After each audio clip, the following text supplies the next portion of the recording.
Twee fotos.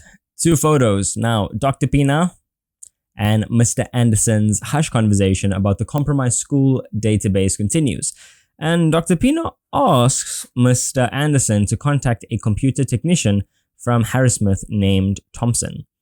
Greg eavesdrops on the conversation very attentively as Mr. Anderson explains that there's no information in Eckhart's records except for his name. Okay, so something's missing.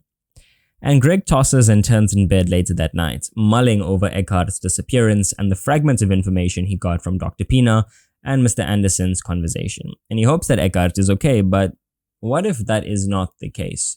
Now, with the school records blank, his phone and laptop being in his room, and the rumors of his suicide lacking confirmation because there's been no discovery of a body, Greg's mind now continues to swirl with thoughts. Greg remembers his brother's death and how angry the grief made him. He gets out of bed and walks into the cold hallway where he bumps into Kwanele. Now, Kwanele is the deputy head of the school who asks Greg why he's awake at such an odd hour. And Greg's clear contempt for Kwanele is evident now in this narration. But he handles the interaction calmly. Okay, so he's beefing with Kwanele for whatever reason, telling him that he's going to the bathroom before returning Kwanele's question to him. And Kwanele was studying, but now he's on his way to bed. Greg walks into the bathroom, shutting the door behind him, and he waits a few moments until Kwanele's footsteps can no longer be heard. He then turns back around, walking toward the step, where there's a small table holding up models of two Da Vinci inventions. So the helicopter and the tank. Mr. Ian, the housemaster of Da Vinci, keeps the master key to the matric floor.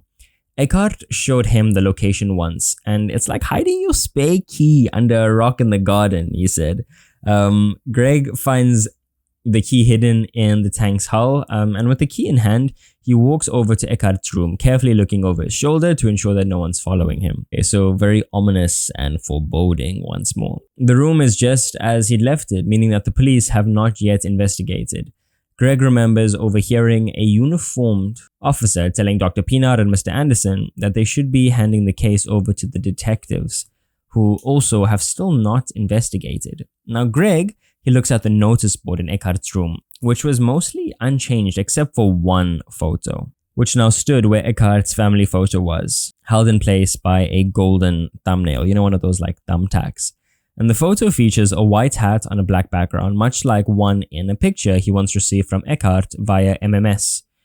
Yo, MMS. It's crazy. I mean, if you're watching this video, you're probably a bit too young for Mixit. Maybe you were like a little bit old for like BBM. Probably not though. So you guys are like in the WhatsApp era. I was like too young for MMS, Mixit, but BBM was my thing. Imagine MMS, sure. The cogs in Greg's brain start turning. He takes the photo back to his room, thinking about how the picture was not on Eckhart's notice board before his disappearance. And under the light of his lamp, the picture reveals a marked difference to the MMS photo. Okay. This is big. And it's a written link to a website, www.securekit.com.